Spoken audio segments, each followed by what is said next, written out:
Est-ce que vous avez votre Bible avec vous? Est-ce que vous avez ce petit truc aussi avec vous? Non, non. Est-ce que vous avez aussi ceci avec vous? Ah, vous ne l'avez pas avec vous? Parce que, en fait, Nathan, il a sa brosse à dents sur lui. Hein. Il est le seul à ramener sa brosse à dents. Donc, non, c'est à moi, c'est le mien.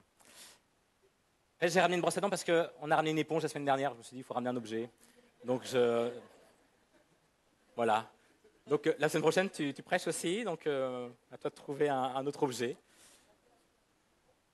Je vais parler de la brosse à dents. Vous allez voir, le thème, c'est rappelez-vous de la brosse à dents. Dis à ton voisin, rappelle-toi de la brosse à dents. Il ne va rien comprendre. Ceux qui sont sur Internet, rappelez-vous la brosse à dents. J'ai aussi besoin d'autre chose, de votre agenda ou de votre téléphone. Est-ce que vous avez votre agenda ou votre téléphone? Mettez quand même sur mode avion, mais gardez-le à côté de vous. J'ai besoin aussi. J'ai ma brosse à dents, vous ne l'avez pas forcément. J'ai le téléphone, j'ai le programme Bénir, j'ai ma Bible. On est prêt à écouter. Tout est bon. Vous vous rappelez, les programmes Bénir, il y a 5 habitudes à prendre. Quelles sont les 5 habitudes à prendre du programme Bénir? Tu peux commencer à projeter. Bénir, écouter, nourrir, imiter, raconter. Voilà. Je vais vous lire un petit paragraphe de ce petit bouquin, qui peut-être vous l'avez lu ou pas.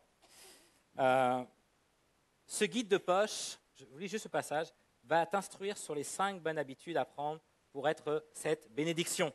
Autrement dit, pour bénir. Si tu es chrétien, tu es appelé pour bénir. Tu n'as pas le choix, hein. C'est marqué dans les petites lignes. Quand tu signes avec Dieu, tu es là pour bénir les autres.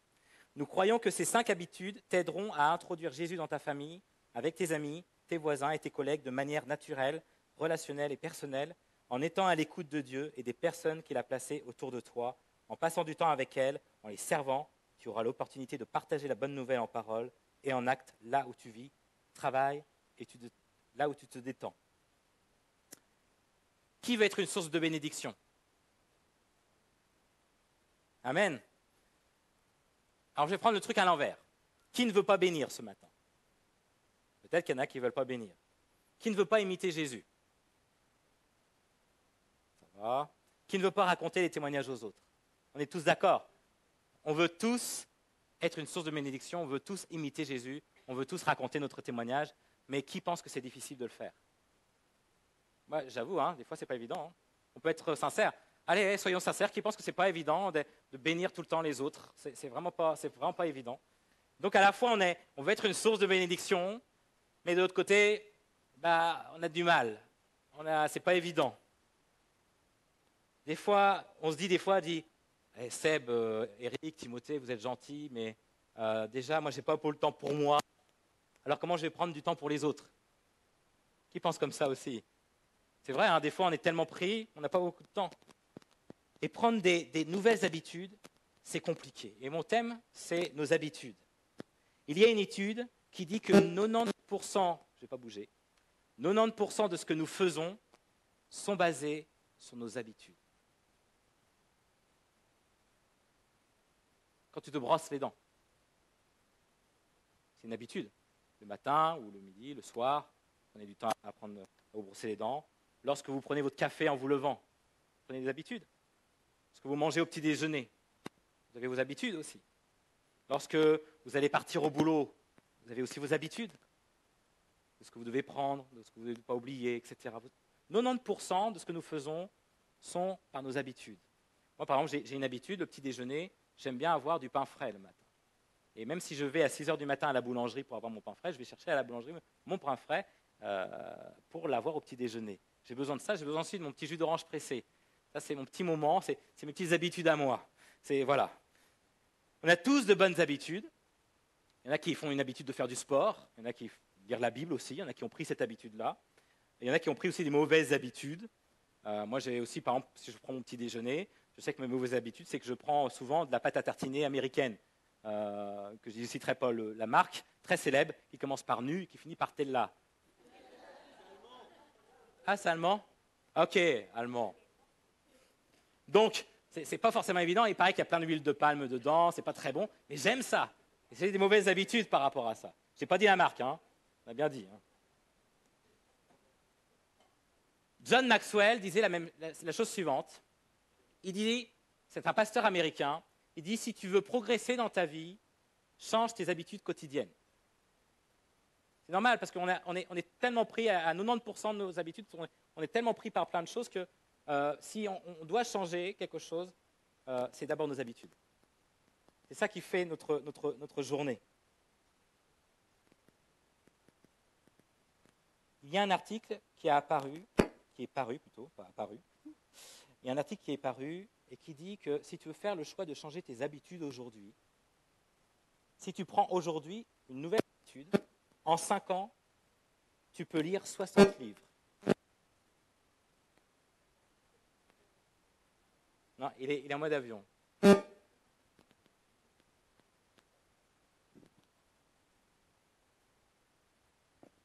Je vais faire avec ça. En fait, si tu fais ce choix de changer tes habitudes aujourd'hui, il y a un article qui dit qu'il estime qu'en 5 ans, si tu prends une habitude aujourd'hui, tu peux lire 60 livres, juste en lisant 6 pages par jour. Ça dépend de la grosseur du livre. Si tu décides aujourd'hui de changer tes habitudes, en 5 ans, tu peux avoir suffisamment d'argent pour avoir ce qu'il faut pour t'acheter une maison. Si tu décides de changer aujourd'hui tes habitudes, en 5 ans, tu peux apprendre une nouvelle langue. Si aujourd'hui tu prends cette habitude, une nouvelle habitude, en 5 ans, tu peux écrire un livre. Si tu prends cette nouvelle habitude, en 5 ans, tu peux maîtriser un sport. Si tu prends une nouvelle habitude, en 5 ans, tu peux être complètement entré dans l'appel que Dieu t'a donné. Si tu prends cette habitude aujourd'hui, en 5 ans, tu peux lire 3 fois la Bible en entier. Il y a un pasteur qui disait que le changement que tu vas initier aujourd'hui va avoir des conséquences pour demain. Au moment où tu vas faire des choix aujourd'hui, il y aura des conséquences pour l'avenir. Et pareil, cet article parlait des bons côtés, mais il y a aussi des mauvais côtés. Si tu ne fais pas attention, en 5 ans, tu peux accumuler des milliers d'euros de dettes. Si tu ne fais pas attention, en 5 ans, tu peux prendre 15 kilos sans t'en rendre compte. En 5 ans, tu peux passer aussi à côté de l'éducation de tes enfants. Alors moi, je vous dis, si on regarde un peu en arrière, il y a 5 ans, si vous faites un bilan, comment vous étiez il y a 5 ans de cela? Comment vous étiez avec Dieu? C'était en printemps 2013, par là. Où vous étiez?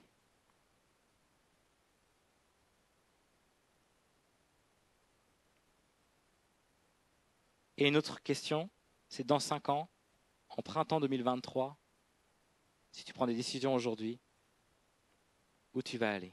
Où tu vas être? Qu'est-ce que tu vas devenir?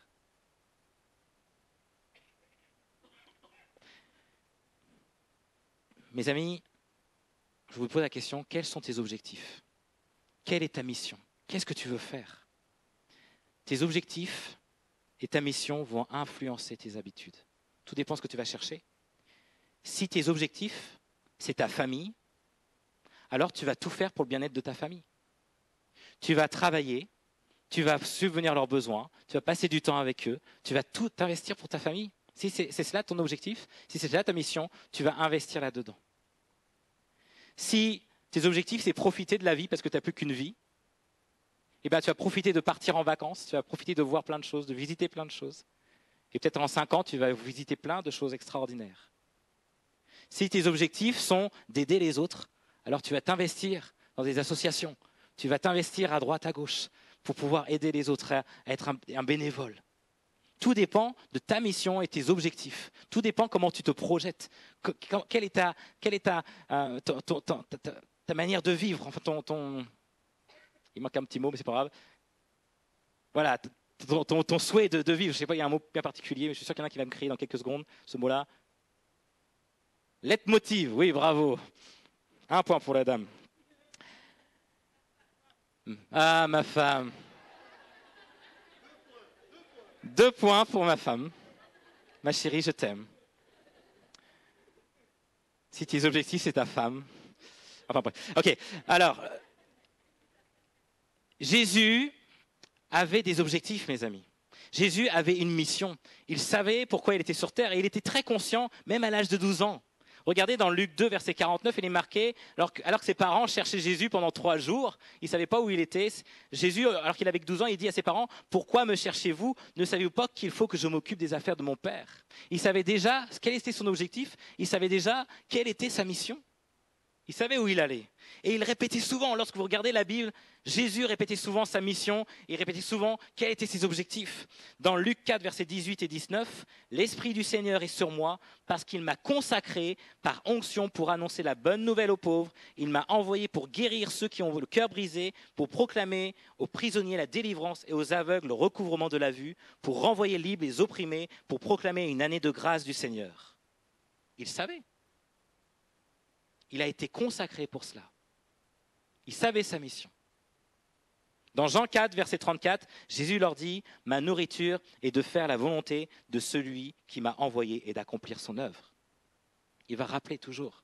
Moi, j'ai un objectif ici. Je fais la volonté de Dieu. Je sais ce que je vais faire. Je sais où je vais faire. Je sais que je vais aller à la croix. Je sais que je suis né pour aller à la croix. Je sais où je vais aller. J'ai une mission, j'ai un objectif. Jésus savait et rappelait sa mission. Et moi, ma question ce matin, c'est quelle est ta mission dans ta vie ? Quelle est ta mission? Connais-tu ta mission sur Terre? Je pense qu'aujourd'hui, en tant que chrétien, on ne doit plus nous poser la question où on est là pour forcément, notre objectif, c'est que pour toute notre famille, oui, forcément, il faut tout faire pour notre famille, il n'y a pas de souci. Mais on est avant tout, en tant que chrétien, on a une mission sur cette terre. On a une mission, on a des objectifs à atteindre.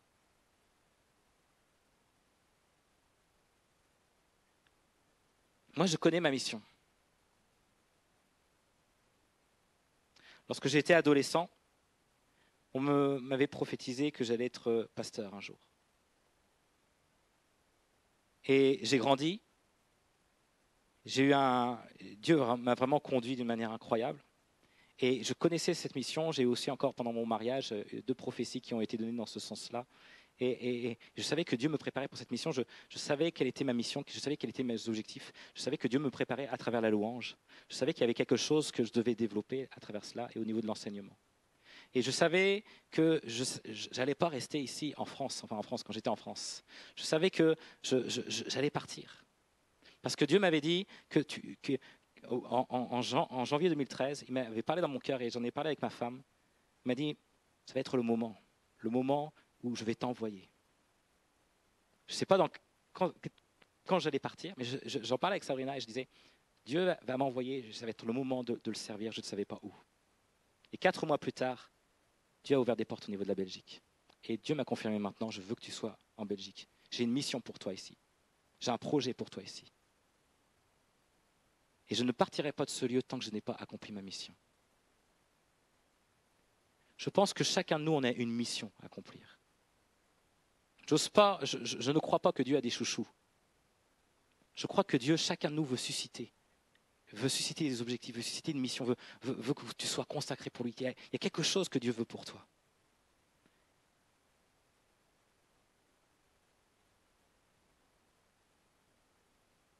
Quelle est ta mission? Quel est ton objectif?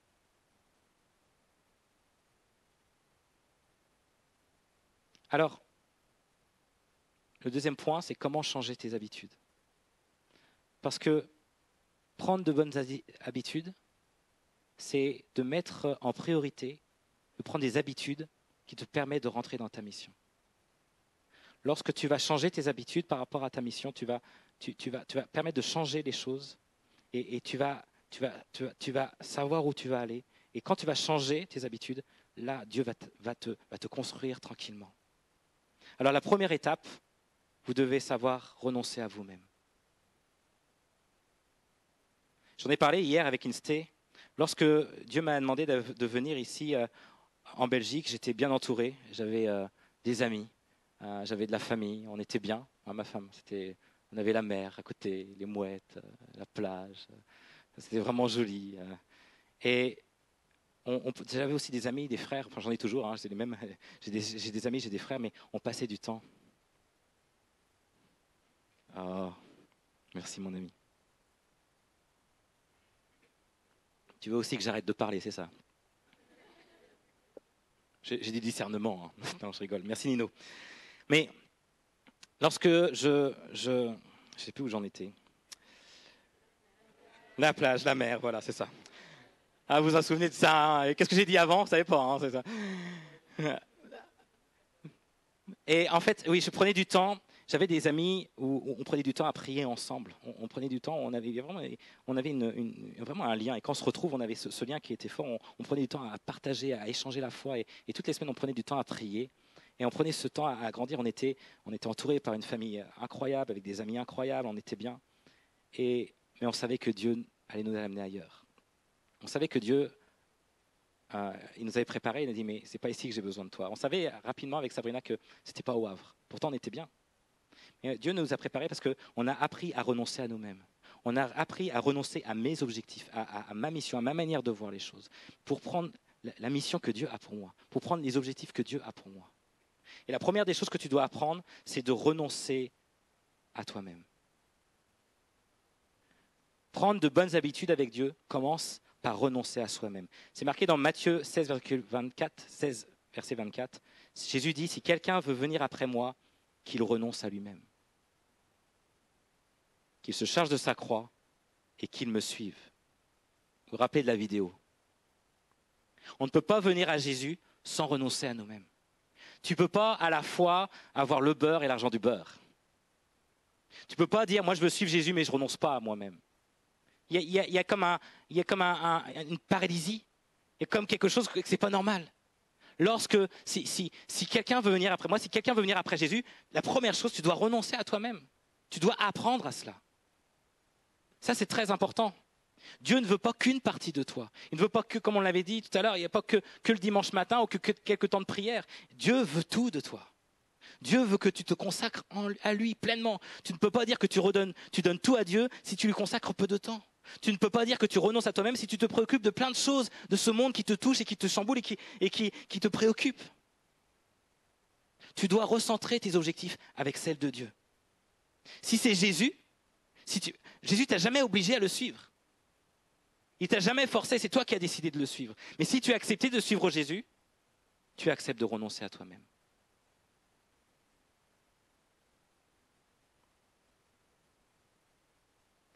On peut sembler impossible de tout donner à Dieu. Mais si tu prends le temps d'être rempli de son esprit, tout devient possible. C'est impossible de prendre de bonnes habitudes sans l'aide du Saint-Esprit.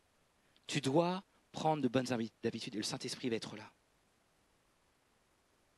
Mes amis, avec Dieu, c'est possible de se débarrasser de tes mauvaises habitudes.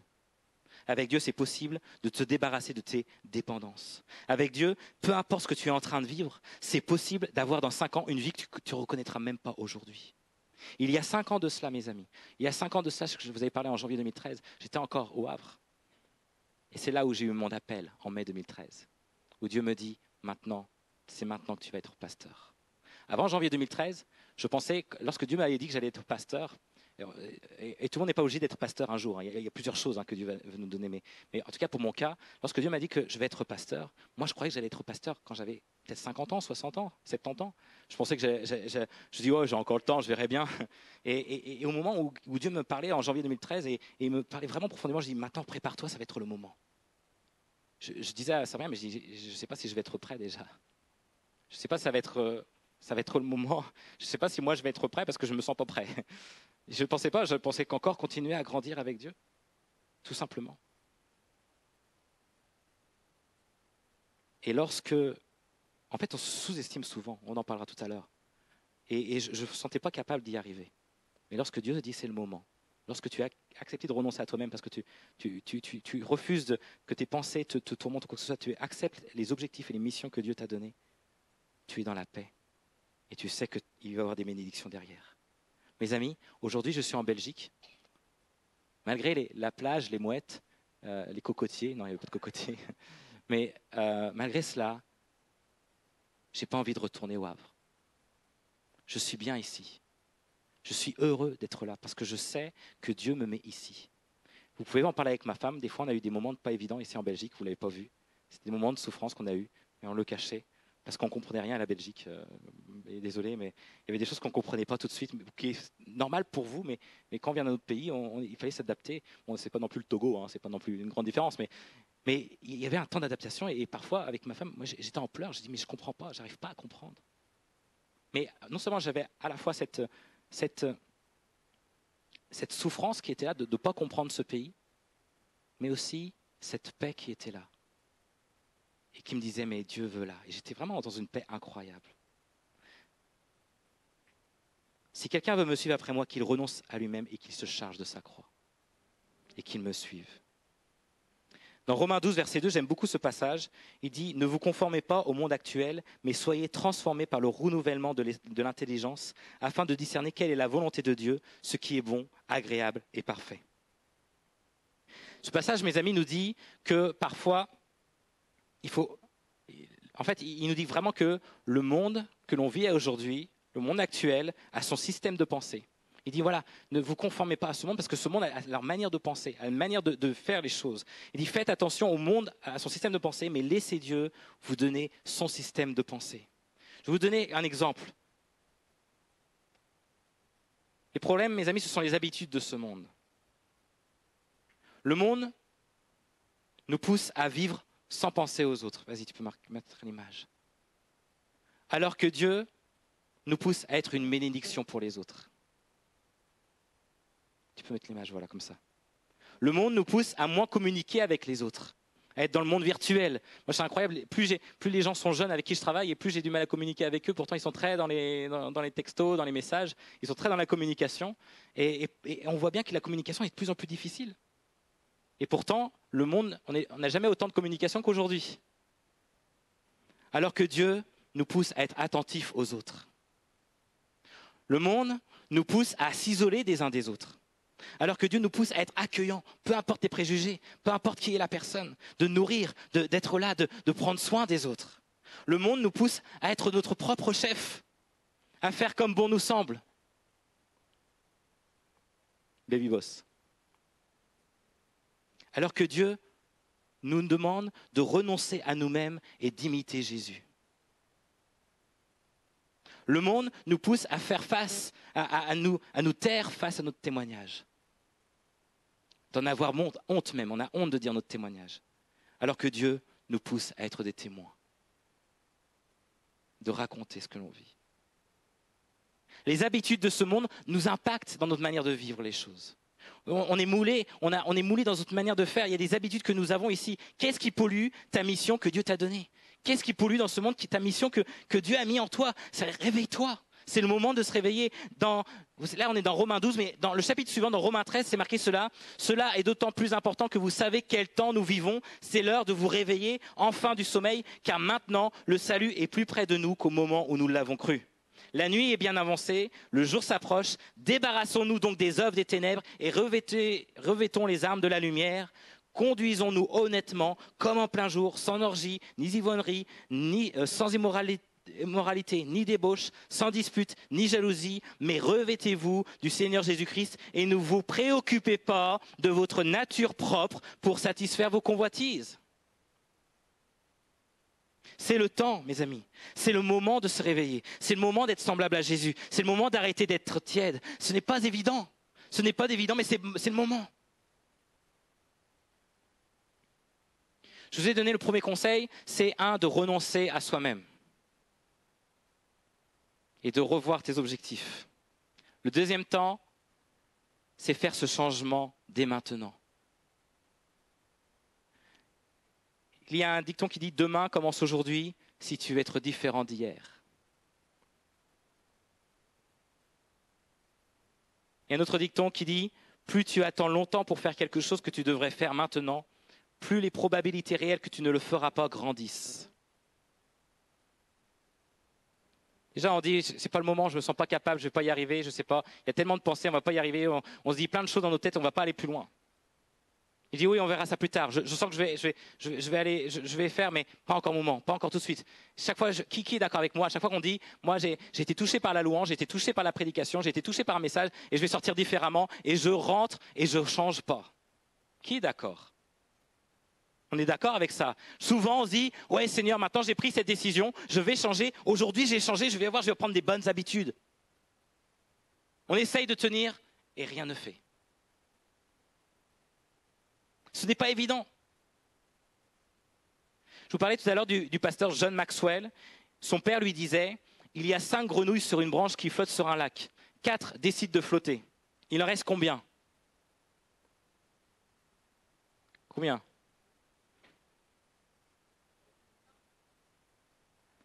Je répète, il y a 5 grenouilles sur une branche qui flotte sur un lac. 4 décident de sauter. Il en reste combien? John, le fils, il dit, il en reste 1. Et le père, il dit non. Il en reste 5. Car il y a une grande différence entre décider et de faire.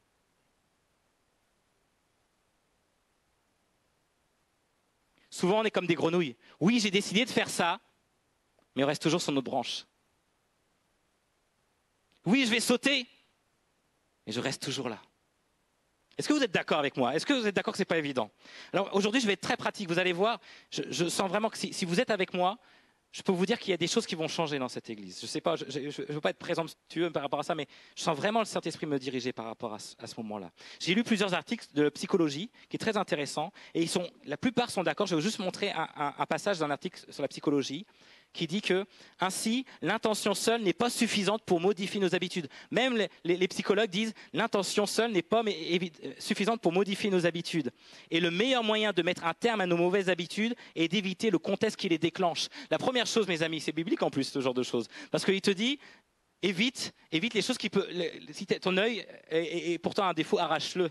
S'il y a quelque chose, une occasion de chute, eh bien, éloigne-toi de cela, ou enlève les choses. C'est incroyable, c'est complètement un truc complètement athée, hein, c'est pas chrétien. Et ils sont d'accord en disant, mais la première chose, c'est que déjà, tu dois arrêter les choses qui te font des occasions de chute. Deuxième point, le troisième point que je voulais vous dire, vous allez voir où je vais aller très rapidement, c'est fixe tes habitudes dans ton agenda. Le même magazine de psychologie dit, il continue, c'était juste une première partie, il dit en outre, la façon la plus appropriée pour adopter de nouveaux comportements est de les répéter régulièrement, dans un contexte stable. Par exemple, s'il s'agit de pratiquer une activité sportive, le mieux est définir un lieu, une heure et 1 ou plusieurs jours précis dans la semaine pour pratiquer ce nouveau sport. Celui-ci deviendra alors progressivement une habitude et ne nécessitera pas de motivation particulière pour le mettre en pratique. Mes amis, lorsque vous vous brossez les dents,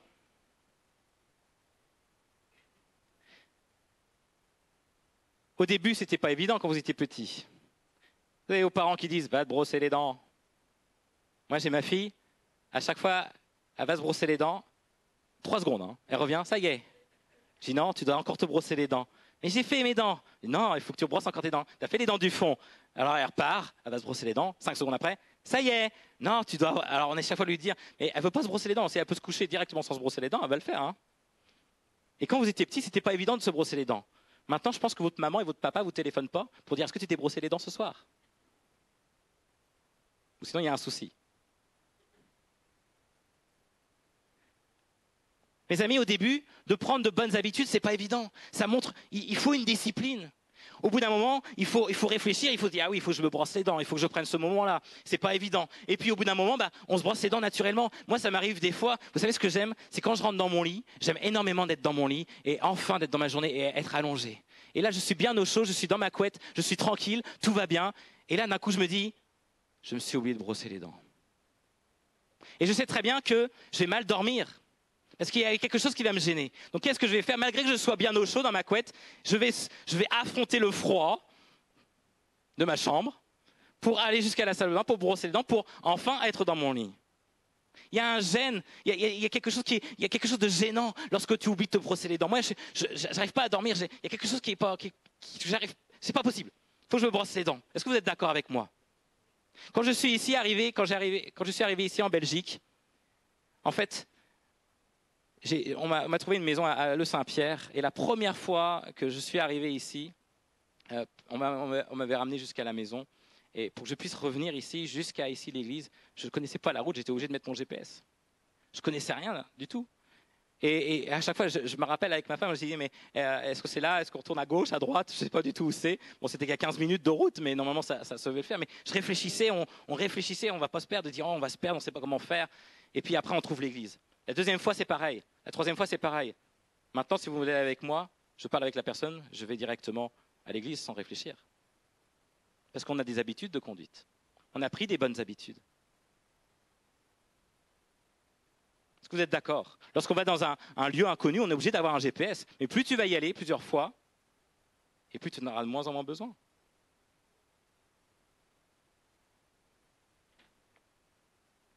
Des nouvelles habitudes, mes amis, c'est difficile à prendre au début. Rappelez-vous de la brosse à dents. Le quatrième point, je vais vous dire, c'est qu'en tant que chrétien, notre première habitude, et si vous voulez prendre des habitudes aujourd'hui, la première habitude que vous devez faire, c'est la prière. Ça, c'est la première des choses. En tant que chrétien, tu n'as pas le choix. Tu es obligé de passer par la case à prière.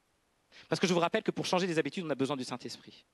On a besoin que l'Esprit nous aide. Dieu est là pour nous aider par rapport à cela.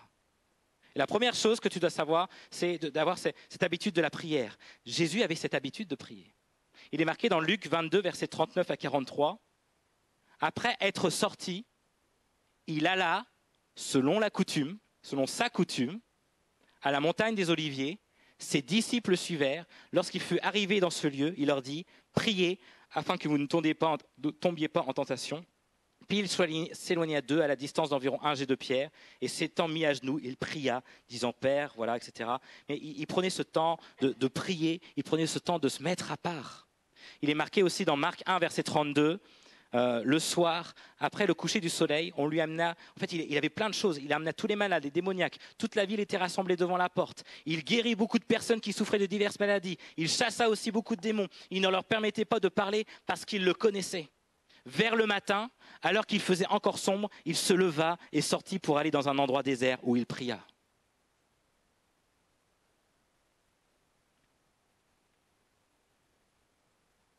L'excuse, mais j'ai un emploi du temps surchargé.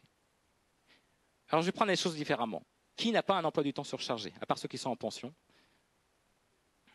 Voilà. La plupart, 90% des personnes ici ont un emploi du temps surchargé.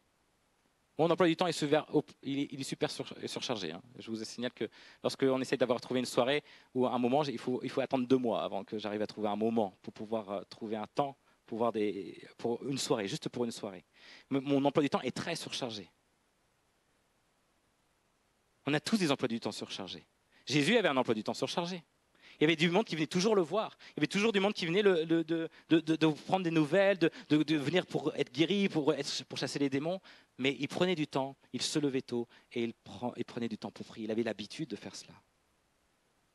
C'était l'habitude de Jésus de venir sur le mont des Oliviers pour prier. Il en avait besoin. Dans 1 Pierre 4, verset 7, il est marqué « La fin de toute chose est proche. Soyez donc sages et sobres afin de vous livrer à la prière. » Nous devons être sages et sobres. Nous devons nous livrer à la prière. C'est la première habitude d'un chrétien. Alors comment faire? Alors voilà, je ne sais pas si vous avez votre agenda avec vous. Et faites-le maintenant. Prenez un temps, imposez un temps tous les jours, un temps de prière. Si tu ne peux pas le faire, remets en question ton emploi du temps. Ce n'est pas normal. En tant que chrétien, malgré ton emploi du temps surchargé, tu dois avoir un moment de prière. Tu dois avoir un moment où tu te ressources. C'est obligatoire. C'est pas toi on t'a jamais obligé à suivre Jésus. Mais tu aimes Jésus. Il a tout donné. La vidéo dit qu'il a tout donné pour nous. Alors tu dois tout donner pour toi. Prends au moins cette habitude de prendre ce temps de prière avec Dieu. Rappelez-vous de la brosse à dents. Au début, ce n'est pas évident. Ça ne va pas être évident de prendre du temps tous les jours à prier. Et tranquillement, ça va être comme une gêne. Excusez-moi pour un gêne. Comme une gêne par rapport à tout cela, par rapport à ce qui peut être... voilà, vous allez pas vous sentir bien, il va vous manquer quelque chose dans votre journée.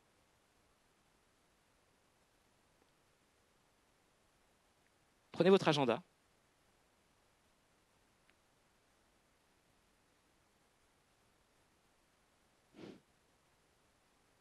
Sauf si vous ne le sortez pas, c'est que vous avez déjà votre temps de prière, mais je ne sais pas. Mais vérifiez alors, vérifiez dans votre agenda si vous avez vraiment un temps de prière. Les amis, c'est vraiment important. Je vous laisse quelques secondes pour marquer dans votre agenda. Prenez votre agenda, prenez un temps, marquez-le tous les jours. Prenez un temps, le matin ou le soir, peu importe, un temps où tu te sens disposé pour le roi des rois. C'est la première habitude à faire. Un autre magazine sur la psychologie parlait que nous devons l'écrire. C'est pour ça que je le dis, parce que nous devons l'écrire. Nous devons imposer dans notre temps ce temps de prière. Nous devons le mettre dans notre moment de la journée. En fait, ce magazine de psychologie dit que quand tu le mets par l'écrit, tu vas t'en rappeler.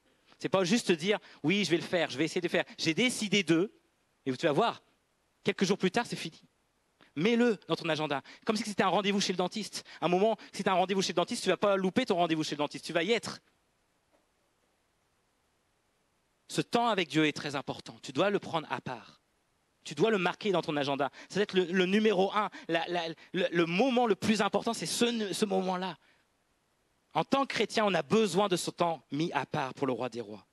J'espère que vous le faites. Le magazine aussi sur la psychologie disait que concentrez-vous pour réaliser vos nouvelles habitudes pendant 30 jours consécutifs.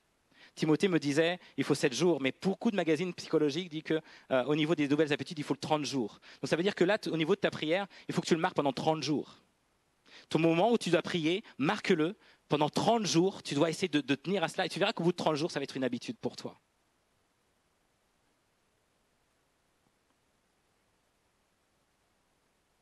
Le dernier point que je veux voir, c'est prendre de nouvelles habitudes aussi.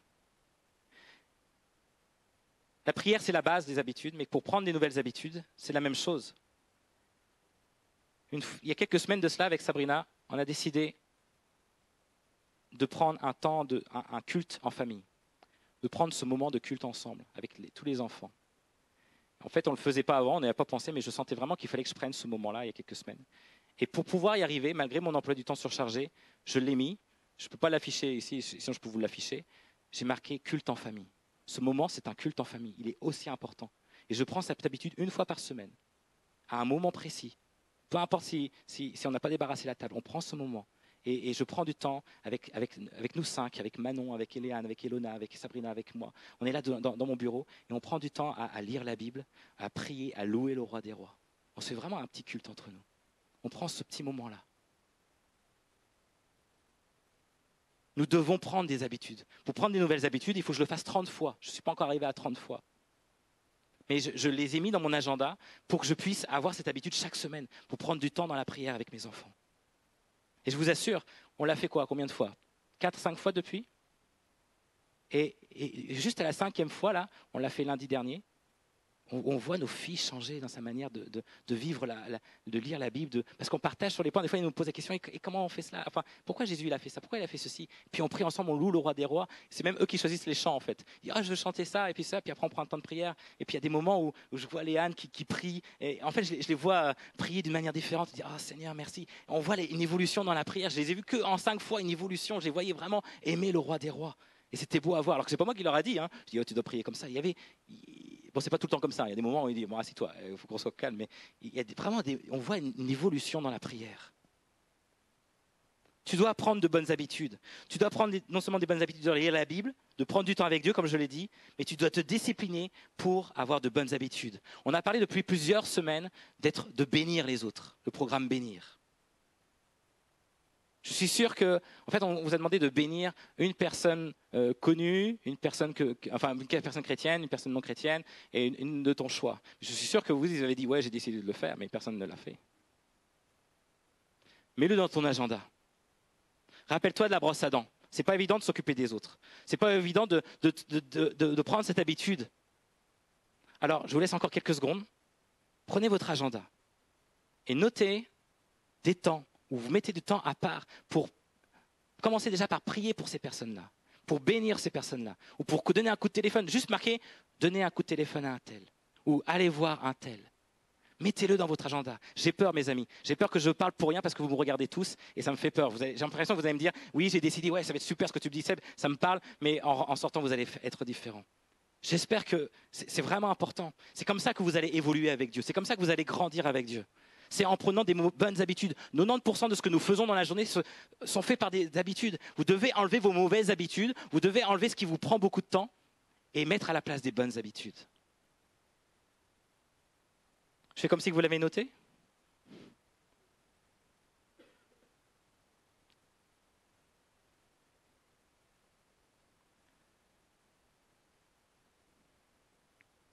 Jésus prenait l'habitude de prier, car il savait qu'il y avait à travers des temps de prière des clés spirituelles, des enjeux. Mes amis, ta vie peut changer. Avec l'aide de l'Esprit de Dieu, tu peux avoir des nouvelles habitudes. Tu vas prendre du temps à bénir, l'habitude de bénir les autres. Tu vas prendre du temps à voir les choses différemment. Tu vas prendre du temps à voir les choses complètement... tu vas être étonné de ce que Dieu va faire avec toi. Si tu fais ce pas de foi de prendre ces habitudes, non seulement se prendre du temps à part, mais aussi de bénir les autres, je t'assure, vous allez me revoir dans 30 jours et vous allez me dire, mais Seb, c'est incroyable.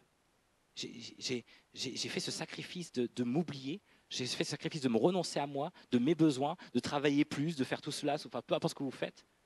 J'ai fait ce sacrifice de faire cela pour m'occuper plus des autres, de prendre d'abord du temps dans la prière et m'occuper des autres. Et je t'assure, je suis rempli de bénédictions. J'ai été béni en retour.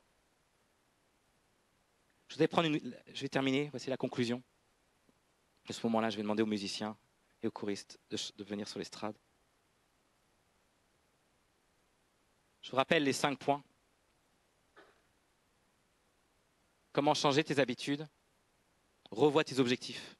Ressens tes objectifs. Quels sont tes objectifs? Qu'est-ce que Dieu veut pour toi? Pas tes objectifs personnels, mais les objectifs que Dieu t'a donnés pour lui, pour son œuvre, pour son royaume. Deuxième point, c'est faire ce changement dès maintenant. C'est pas dire j'ai décidé de, mais mets-le dans ton agenda, marque-le maintenant, change tes habitudes maintenant, fixe tes habitudes dans ton agenda. 4e point, commence par la prière. C'est la plus grande des habitudes à faire. Et le 5e point, c'est prendre de nouvelles habitudes. De chercher, une fois que tu es là, l'Esprit va t'aider. Il va t'aider à trouver du temps dans ton agenda. Il va t'aider à trouver des choses extraordinaires pour bénir les autres, pour écouter les autres. La semaine prochaine, le pasteur Timothée va parler d'écouter les autres. On a entendu souvent comment bénir les autres. Les différentes prédications, je vous invite à aller sur le site pour savoir comment bénir les autres, comment être.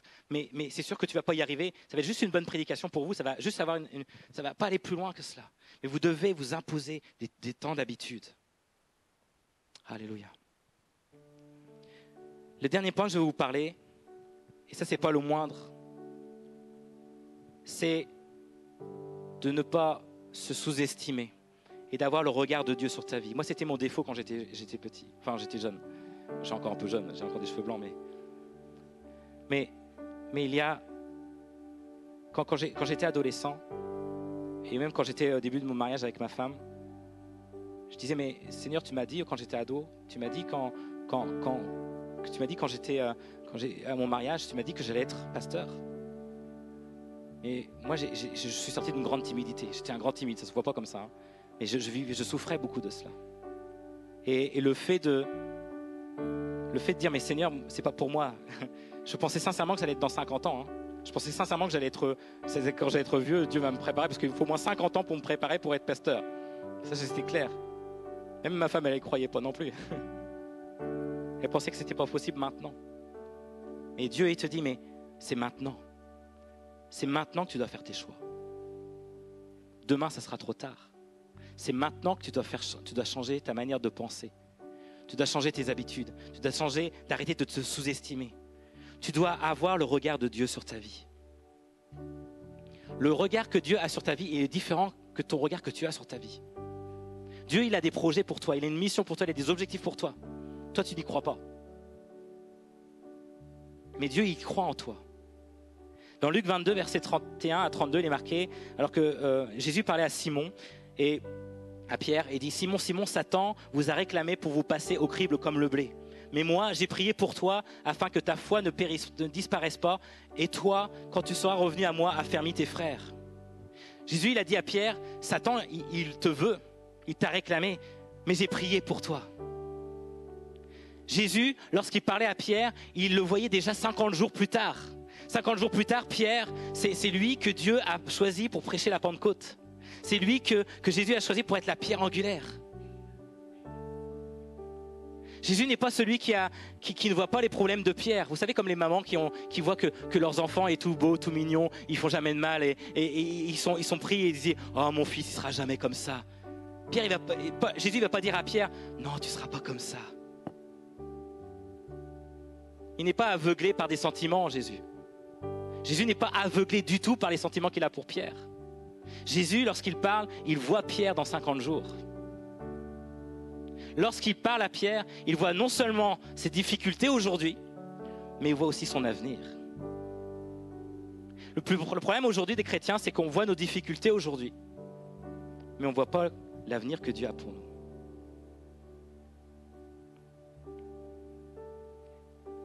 Jésus voit tes soucis, mais il voit aussi ce que tu vas devenir. Tu dois faire ce pas de foi.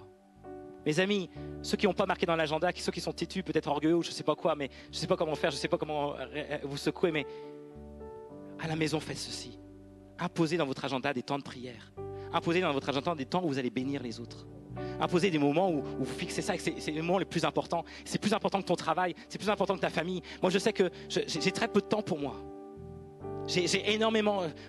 je ne suis pas là pour m'accabler par rapport à ça, mais je m'impose ces moments-là qui sont importants. Je me lève plus tôt pour prendre du temps avec Dieu.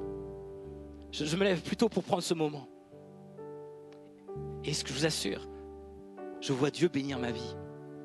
J'ai du temps pour ma femme, Sabrina, t'es d'accord, ça va? Les enfants aussi, je suis là pour les enfants. Je suis là aussi pour le travail. Mais quand je mets en priorité Dieu, quand je mets en priorité mes habitudes de prière, quand je mets en priorité de bénir les autres, quoi que ce soit, Dieu, il s'occupe de moi, il s'occupe de toutes les choses. Cherche d'abord le royaume de Dieu et toutes les choses vous seront données en surplus. Si tu veux changer aujourd'hui, si tu veux prendre cette décision, ne décide pas, fais-le. Sois pas une grenouille. Dis oui, j'ai décidé d'eux, mais tu le feras jamais. Marque-le dans ton agenda. Impose-toi ces moments-là.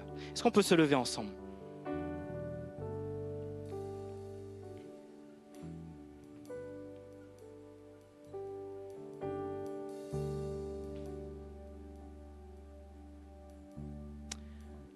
J'ai à cœur de faire quelque chose de différent. Je voulais faire quelque chose de différent autrement, mais je pense qu'on va prendre juste 5 minutes, si vous êtes d'accord, il est 12h05. Désolé si j'étais trop long. Mais je pense que si vous pouvez, ceux qui sont tout seuls, vous pouvez être tout seul, il n'y a pas de souci, mais mettez-vous par famille, ou par amis, ou par des personnes que vous côtoyez. Mettez-vous par petits groupes, là. Et puis si vous voyez qu'il y a une personne qui est tout seule, mettez-vous avec une autre personne tout seul.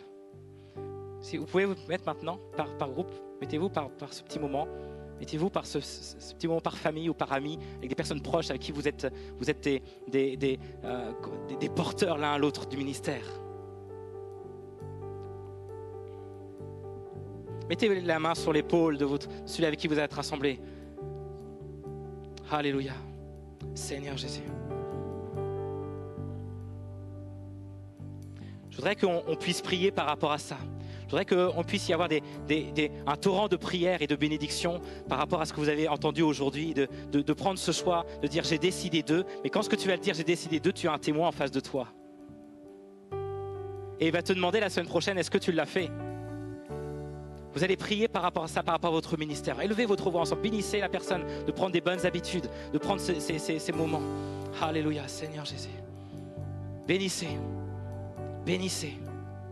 Bénissez, alléluia. Seigneur Jésus, tu es digne de gloire, mon roi. Seigneur Jésus, alléluia, mon roi.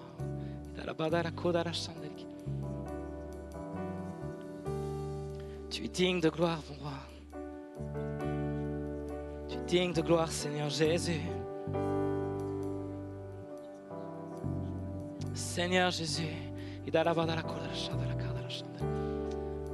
alléluia. Seigneur Jésus, alléluia. Oh mon roi, alléluia. Élevez votre voix, proclamez, proclamez, proclamez, proclamez. Une nouvelle ère commence, les amis. Une nouvelle ère commence aujourd'hui. Une nouvelle ère commence aujourd'hui. Alléluia. Alléluia, Seigneur Jésus. Oh, 「 Oh, バダラコダラシャンデリキダラシャダラカダラ」 « Alléluia. 」 « 「 Oh, バダラコダラシャンデリキダラシャダラカダラ」 « Alléluia. 」 Alléluia. « 」C'est le moment aujourd'hui.